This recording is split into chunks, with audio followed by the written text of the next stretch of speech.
जिसमें सिर्फ 2 एयरबैग आते हैं। तो अब इन्होंने लॉन्ग ड्राइव के लिए ली है, तो अब ये क्या करें, what precautions can I take, like Ertiga XL6 grand Vitara severely under powered, कि which gear box would you recommend for hill drive. ये ऐसी गाड़ियां हैं जो रिलायबल भी हैं और सेफ भी हैं, तो आप गाड़ी मत ही लो, क्यों लाखों रुपए। And they are targeting 35 kilometre per litre in the city. तो अभी क्या इनको डीजल लेनी चाहिए या टर्बो पेट्रोल लेनी चाहिए, और उसमें तगड़ा डिस्काउंट मिल रहा है, तो आप ईयर एंड की गाड़ी लीजिए। तो हेलो दोस्तों, आपके बहुत सारे कमेंट्स आते रहते हैं एंड मैं मैक्सिमम जितने कमेंट्स हो सकते हैं उतने पढ़ता हूँ एंड उनके रिप्लाई करने की कोशिश करता हूँ। लेकिन कुछ ऐसे कमेंट्स हैं मैं चाहता हूँ कि उनका आंसर जब दूं तो सिर्फ उनको ना मिले, आप सब लोगों को मिले। तो इस तरीके का जो है वो मैं सेशन एक ना एक वीडियो हर हफ्ते में या फिर हर 2 हफ्ते में बना दूंगा।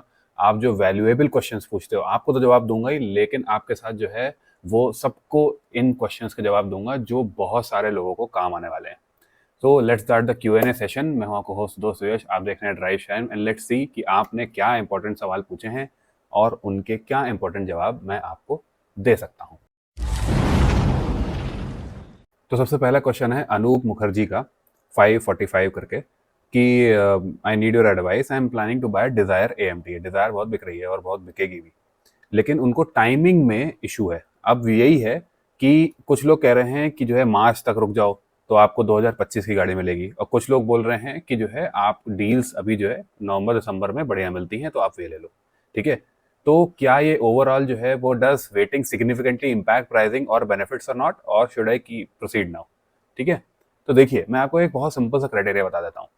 जो भी गाड़ी अगर आपको लंबी रखनी है, ठीक है, तो उसमें आप रीसेल के बारे में उतना नहीं सोचोगे, क्योंकि होगा क्या कि 10 साल बाद आपकी गाड़ी 10 साल पुरानी है या 9 साल पुरानी है, उतना आदमी को, सामने वाले को उतना फर्क नहीं पड़ेगा। लेकिन अगर आप ये चीज सोच के चल रहे हो कि मैं कुछ ही साल रखूंगा गाड़ी और उसके बाद बेच दूंगा, तब आप कोशिश करो कि आप जो है वो नए ईयर की गाड़ी लो। नए ईयर का मेक होना चाहिए, ऐसा नहीं कि 2024 के एंड की बनी है और 2025 में आपने रजिस्ट्रेशन करवा लिया तो 2025 की हो गई। तो ये देखता है इंसान कि वो बनी कब है, तो 2025 की आप लो अगर जो है वो आपको जल्दी ही बेचने का, निकालने का उसका मूड है। ठीक है, तो ये हिसाब किताब होता है। दूसरी चीज ये होती है कि जैसे डिजायर है, अभी आप में इसमें कोई डिस्काउंट नहीं मिलेगा, इवन अगले साल भी नहीं मिलेगा, और ये गाड़ी जो है इस टाइम एक इंट्रोडक्टरी प्राइस पे लॉन्च हुई है, तो हो सकता है या मोस्ट प्रोबेबली होगा भी कि 2025 में इसके दाम बढ़ जाएंगे। तो उस हिसाब से आप देख सकते हैं कि अभी आपको जो है वो अगर कोई ऐसी गाड़ी मिल रही है जो आपको लॉन्ग टर्म रखनी है और उसमें तगड़ा डिस्काउंट मिल रहा है, तो आप ईयर एंड की गाड़ी लीजिए।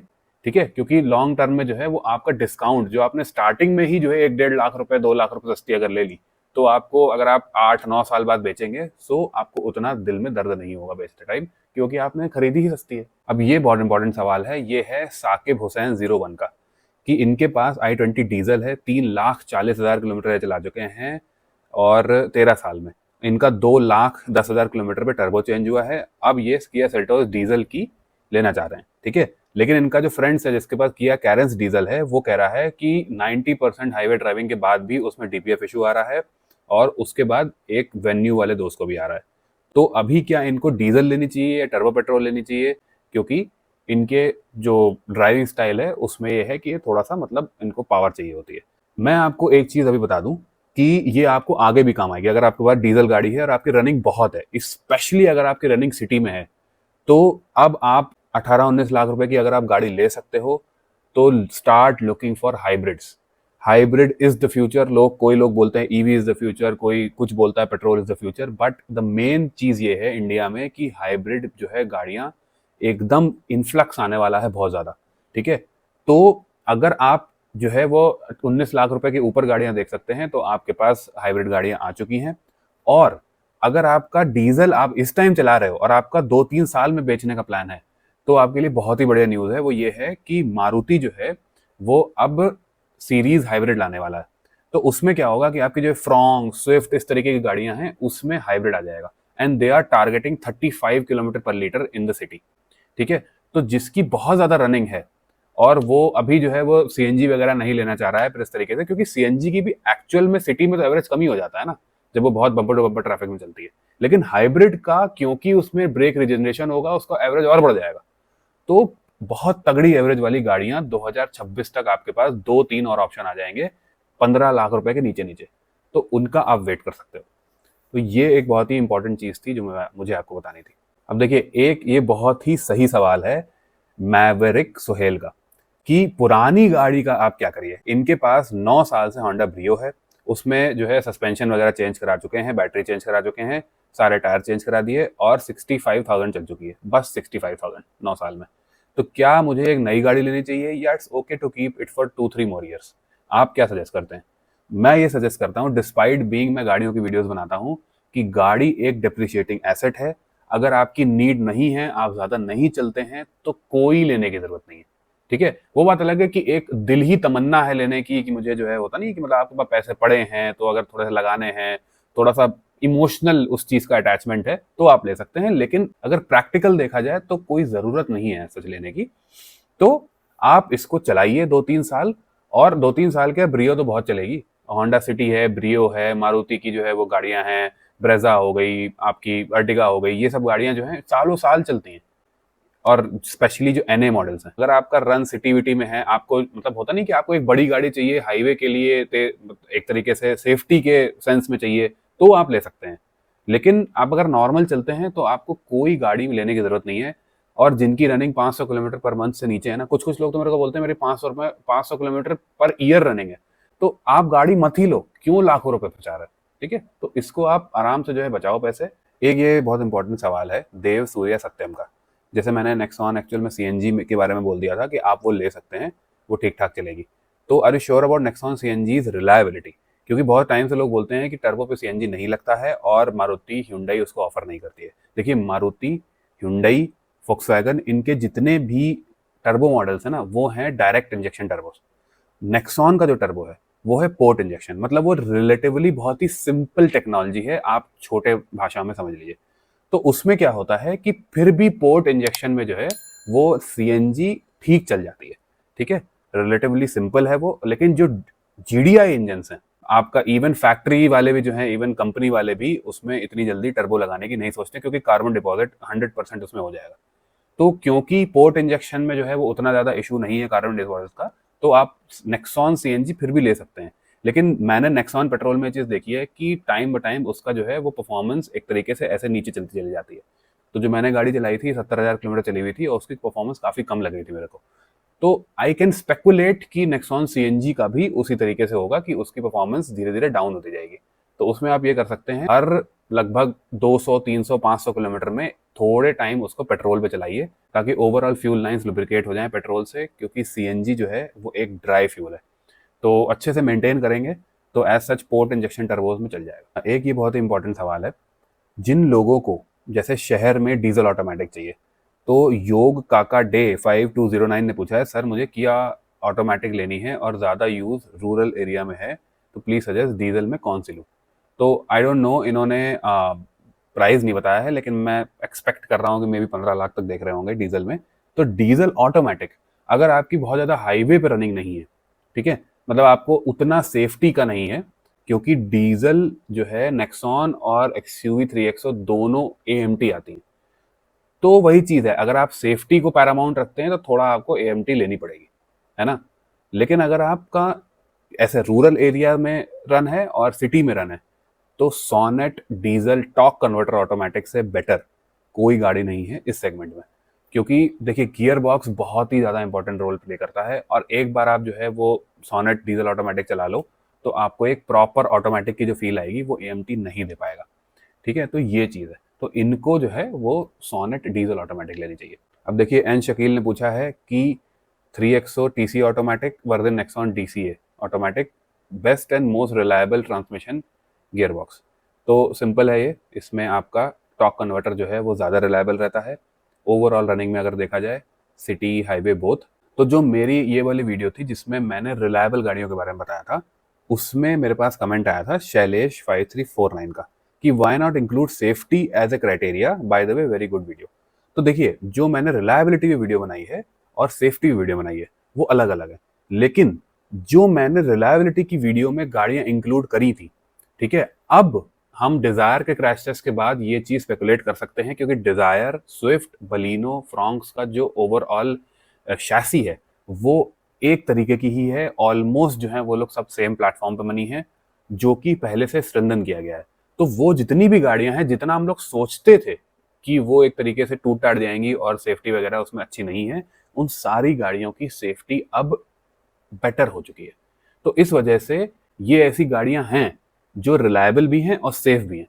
बट मैं एक और चीज आपको बता दूं, अगर आप ये चीज सोच रहे हो कि आपकी जो छोटी मोटी शहर में टक्कर होती रहती है और इनका ओवरऑल बाहर के जो पैनल्स हैं वो भी तगड़े हो गए होंगे और बाहर इनमें डेंट वगैरह नहीं लगेगा इतनी जल्दी, तो वो जो गाड़ी में बम्पर ढीले हो जाना मारुति का जो ओवरऑल रहा है ना हिसाब किताब, वो अभी भी मेंटेन्ड है डिजायर और इन सब गाड़ियों में। जो बाहर के पैनल्स हैं उसमें आई गेस सबसे मोटे पैनल्स इन गाड़ियों में फ्रॉन्क्स के हैं, ठीक है। लेकिन अभी भी जो है, जो ओवरऑल बाहर की शीट मेटल है वो उतना अच्छा नहीं है छोटे छोटे एक्सीडेंट्स के लिए। लेकिन जो सेफ्टी है शैसी की, कि मतलब अंदर पैसेंजर्स को चोट लगेगी कि नहीं लगेगी, वो काफी अच्छा कर दिया है इन मारुति की गाड़ियों में। तो ये रिलायबल भी है और सेफ्टी के मामले में सेफ भी हो गई। मेरी जो गियर बॉक्स वाली वीडियो है ये वाली, इसमें रोहित वॉन्डरलस ने पूछा है कि which gear box would you recommend for hill drive, manual और ऑटोमेटिक। तो देखिए रोहित भाई, होता क्या है कि हिल ड्राइव में जो है वो आपको ऐसे ऐसे ऐसे ऐसे करके कभी कभी चलना पड़ता है ट्रैफिक में। तो अगर आप मैनुअल और ऑटोमेटिक में देख रहे हैं तो मैं एक सिंपल सी चीज आपको बता देता हूं। मैनुअल अगर आप लो तो आप एनए इंजन के साथ लो, क्योंकि उसमें टर्बो लैग नहीं होता है, नीचे से गाड़ी उड़ जाती है। अब आई डोंट नो ये किस सेगमेंट में देख रहे हैं, लेकिन अगर आप ऑटोमेटिक लो तो आप लो टॉर्क कन्वर्टर, ठीक है। तो अगर आपका मन है ऑटोमेटिक लेने का तो आप टॉर्क कन्वर्टर ले सकते हैं, और अगर आपका मन है मैनुअल लेने का तो आप एक एनए गाड़ी के साथ मैनुअल लीजिए। मतलब आप जो है वो ऑटोमेटिक में डीसीटी नहीं लीजिए और आप मैनुअल में टर्बो ना लीजिए। तो इस तरीके का कॉम्बिनेशन बैठाना पड़ता है। आप टर्बो ले लीजिए, उसके बाद उसके साथ आप टॉर्क कन्वर्टर ले लीजिए। तो जैसे वर्टस स्लाविया है, उसका 1 लीटर टॉर्क कन्वर्टर, काइलैक का 1 लीटर टॉर्क कन्वर्टर मस्त चलेगा, है ना। जैसे आपकी ब्रेजा मैनुअल है, बहुत बढ़िया चलेगी। तो इस तरीके से आपको गाड़ी आप ले सकते हैं। तो ये चीज होती है हिल ड्राइविंग के लिए। तो देखिए ये क्वेश्चन मेरे से बहुत से लोग कंसल्टेंसी में भी पूछते हैं। गौरव गी ने पूछा है कि how reliable is IMT variant in Sonet. तो IMT जो अभी भी कुछ किया की गाड़ियों में आ रहा है और पहले ये भी देती थी Hyundai, उसमें देखिए बहुत सिंपल सा हिसाब किताब है कि अगर आप उसको कोशिश करेंगे सेकंड गियर से उठाने की स्टैंड स्टिल से, तो वो क्लच स्लिप करेगा और आपका क्लच बेसिकली फूंक देगा। तो IMT में आपको ध्यान रखना है कि आप पहले गियर से ही उठाओ। ये आप करोगे तो वो डिसेंटली रिलायबल रहेगा, उसमें कोई दिक्कत नहीं आएगी सच, ठीक है। लेकिन अगर आपने सेकंड से उठाया, तो मेरे 2-3 दोस्तों का IMT 30 से 35,000 किलोमीटर के आसपास जो है वो फूक चुका है। तो इस वजह से जब मैंने पूछा उन लोगों से तो सब ने बोला कि अरे मैं तो सेकंड गियर पे उठा देता था, उड़ जाती थी तो उठा देता था। तो इसी वजह से उनका जो है वो इशू आ गया। तो उनको भी बाद में बताया गया कि आपको हमेशा फर्स्ट से ही गाड़ी उठानी है। तो ये है रिलायबिलिटी IMT। देखो समीर ने पूछा है, 153 समीर ने, कि स्कोडा कुशाक स्पोर्टलाइन मैनुअल या elevate ZX manual, which should I consider. तो देखिए जो कुशाक है ना, वो है एक हाईवे गाड़ी, है ना, क्योंकि टर्बोचार्ज्ड है, अच्छी भागेगी, बहुत सही एवरेज देगी हाईवे वगैरह पे। तो ओवरऑल जो, और एक और चीज है कि एलिवेट से अगर आप कंपेयर करोगे तो कुशाक का जो ओवरऑल इंसुलेशन है वो भी बहुत अच्छा है। तो एलिवेट जो है वो आपको शहर में चलाने के लिए सही रहेगी, क्योंकि एक तो एनए है, टर्बो लैग नहीं होगा, दूसरा उसका क्लच कंपैरेटिवली जो है वो कुशाक से लाइट है, और एक और चीज है वो ये है कि एलिवेट का सस्पेंशन भी हल्का सा ज्यादा सॉफ्ट है कुशाक से। तो सिटी में अगर आपको मैक्सिमम आपका रन है तो आप एलिवेट लीजिए, और अगर आपका हाईवे पे रन है तो आप कुशाक, टाइगन ये सब ले सकते हैं। और कुशाक हल्की सी ज्यादा कंफर्टेबल है टाइगन से, तो आप वो ले सकते हैं। तो ये दोनों में बेसिक फर्क है। देखिए एक ये बहुत ही जेन्युइन क्वेश्चन है हैदर खान 5602 का, कि इन्होंने अब ग्रैंड विटारा डेल्टा ले ली है जिसमें सिर्फ 2 एयर बैग आते हैं। तो अब इन्होंने लॉन्ग ड्राइव के लिए ली है, तो अब ये क्या करें, what precautions can I take. ठीक है, देखिए गाड़ी अगर आपने ले ली है तो हिसाब किताब ये रहता है कि आपके पास चाहे कितनी भी सेफ गाड़ी हो, चाहे आपके पास कितनी भी अनसेफ गाड़ी हो, आपको एक चीज रखनी है दिमाग में, वो रखनी है कि आपको डिफेंसिव ड्राइविंग करनी है। मैंने एक वीडियो पहले बनाया था, वो आप देख सकते हैं डिफेंसिव ड्राइविंग पे। तो उस टाइम तो वो वीडियो चला नहीं, लेकिन अब ये चीजें जो हैं वो धीरे धीरे सामने आ रही हैं लोगों के कि ये बहुत ही जरूरी चीज होती है। तो सिंपल सी मैं आपको बात बताऊं, अगर शॉर्ट में, तो आपको किसी भी बड़ी गाड़ी की टेल गेटिंग नहीं करनी है। जैसे आप छोटी गाड़ी के ना शीशे के थ्रू आगे देख सकते हो, लेकिन आप किसी बस और ट्रक के जो है वो थ्रू आगे नहीं देख सकते। तो उस वजह से आपको बस और ट्रक की टेलगेटिंग नहीं करनी है। अंडर राइड जो एक्सीडेंट्स होते हैं उसकी संभावना होती है। दूसरी चीज, आपके 6 एयर बैग्स नहीं है तो आप क्या करो कि जितने भी जंक्शंस आते हैं ना हाईवेज पे, तो उसमें देखना आप हमेशा पहले जो है वो हल्की से रंबल स्ट्रिप्स होती है, जैसे ड्र ड्र करके, जैसे ड्र ड्र हो सस्पेंशन के नीचे, वैसे ही आप जो है वो थ्रॉटल छोड़ के ब्रेक पे पांव रख लो। जरूरी नहीं है दबाना, लेकिन हल्की हल्की इंजन ब्रेकिंग पे गाड़ी स्लो होगी। तो आप, ये चीज होती है डिफेंसिव ड्राइविंग। अगर आपको कोई नहीं दिख रहा है, कहीं से भी कोई भी आ सकता है, स्पेशली क्रॉसिंग्स में, तो होता क्या है कभी कभी जो है जो बाइकर्स चल रहे होते हैं वो क्रॉसिंग देखते हैं और एकदम से मोड़ देते हैं हाईवे पे। तो अगर आप पहले से ही स्लो डाउन करके रखोगे तो उससे क्या होगा कि आपका ब्रेकिंग डिस्टेंस कम हो जाएगा। लाखों में एक ऐसा होता है कि आपने बहुत अच्छी ड्राइविंग करी तब भी कोई आपको ठोक गया, तो वो आपको इतना जो है वो सोचने की जरूरत नहीं है। बी पॉजिटिव, और जो गाड़ी आपके पास है वो आप चला सकते हैं। अगर अभी अभी नई नई ली है तो इतना बड़ा नुकसान कैसे आदमी झेल लेगा। तो आपकी जो सेफ्टी है वो बहुत ही सेफ कार्स विथ पागल ड्राइवर्स होते हैं उनसे बेटर ही रहेगी। एक ये कमेंट आया था जो मेरी यूजलेस फीचर्स वाली वीडियो थी कि भगवती लाल त्रिपाठी का, आपका टॉपिक शानदार है, ये मैं समझ गया कि बहुत ही बेस अगर आप वेरिएंट लेंगे तो बाहर से चीज़ें लगवानी पड़ेंगी, और बहुत ही टॉप ले लेंगे तो हो सकता है इलेक्ट्रॉनिक्स में कोई इशू आ जाए। तो रिलायबिलिटी जो होती है सब चीज़ों की, अब सवाल मेरा ये है कि Tiguan, Honda amaze, Tata Nexon, Altroz का बेस में जा सकते हैं क्या? तो देखिए आपने खुद ही बोल दिया इसका आंसर, वो ये है। होता क्या है कि जब हमारा जो मिडिल वेरिएंट होता है जिसमें जो OEM की टच स्क्रीन भी आ रही है, प्लस आपका जो मेन मेन फीचर्स हैं वो OEM खुद ही दे रहा है आपको, स्टॉक जिसको बोलते हैं, तो उस वजह से क्या है कि आपका जो सिस्टम है, आपका जो रिलायबिलिटी है वो मेंटेन रहती है। अगर आप बिल्कुल ही टॉप पे चले जाएंगे तो बहुत ओवरलोड ऑफ किसी किसी गाड़ी में इलेक्ट्रॉनिक्स हो जाता है, सनरूफ भी आ गई, ये भी आ गया, रेन सेंसिंग वाइपर, ये वो है ना, 2-3 सेंसर उड़ गए तो आपका जब वारंटी में नहीं होगी गाड़ी तो आपका लंबा चौड़ा खर्चा आ जाएगा। तो इस वजह से जो है वो आप मिडिल वेरिएंट लो। बिल्कुल बेस ले लोगे तो क्या होगा, कहीं चाइनीज टच स्क्रीन लगा दी, कुछ लगा दिया, उल्टे सील्टे स्पीकर लगा दिए, तो उसमें आपका कनेक्शन पे बात आ जाएगी, और ओवरऑल वायरिंग क्या यूज करिए उस पर बात आ जाएगी। वारंटी भी वर्ड हो सकती है, आग भी लग सकती है। तो इस वजह से मेरा मानना ये रहता है कि आप बीच का वेरिएंट लो और उसमें मजे करो। अब देखिए ये चीज ना लोग सोचते हैं कि हमारे पास एक होती है सीवियरली अंडर पावर्ड गाड़ियां, ये सब चीजें, तो उसका क्या करा जाए। तो हंटर्स ने बोला है कि we want reliable but not very underpowered cars like Ertiga, XL6, grand Vitara, severely under powered. ऐसा नहीं है। सी, एक होती है आपकी पावर फिगर्स 102 bhp की है, लेकिन जब आप चलाओगे ना तो आपको ये नहीं लगेगा कि क्रेटा, सेल्टोस, एलिवेट के NA इंजन से बहुत ही अंडर पावर्ड है, मतलब बिल्कुल बढ़ी नहीं रही है आगे, बिल्कुल हालत खराब हो रही है उनकी बढ़ने में। एक तो मारुति को एक और चीज पता है कि कैसे गाड़ी डिसेंटली सेफ और प्लस स्टेबल के साथ साथ जो है वो कैसे वो हल्की बनाए। तो जापानीज ये लोग अच्छी तरीके से करते हैं कि कंपैरेटिवली हल्की गाड़ियां बनाते हैं। दूसरी चीज ये कि इनका जो इंजन है वो अच्छा खासा पावर निकालता है। लोग अर्टिगा को टैक्सी वाले CNG में 6 लोग भर के इतनी तेज दौड़ाते हैं ना हाईवेज पे, मतलब मस्त चल रही होती है, 100 पे 120 पे ओवरटेक कर रही होती है। तो एज सच अंडर पावर्ड का मतलब ये है कि अगर आप किसी डीजल गाड़ी से इस पे स्विच कर रहे हैं तब आपको अंडर पावर्ड हाँ लग सकती है कि उतनी नहीं है, ठीक है, तब आप टर्बो पेट्रोल पे जाओ।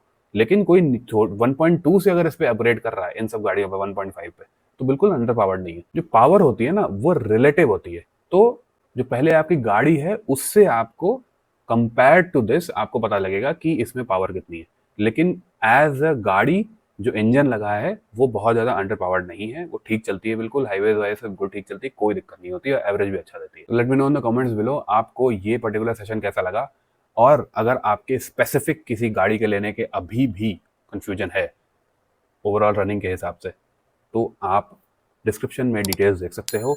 Let me know in the comments below कि आपको और क्या क्वेश्चंस पूछने हैं, एंड मैं इस तरीके की वीडियोस जो है बनाता रहूँगा और आपके लिए लाता रहूँगा। अगली वीडियो में मिलते हैं, बाय बाय।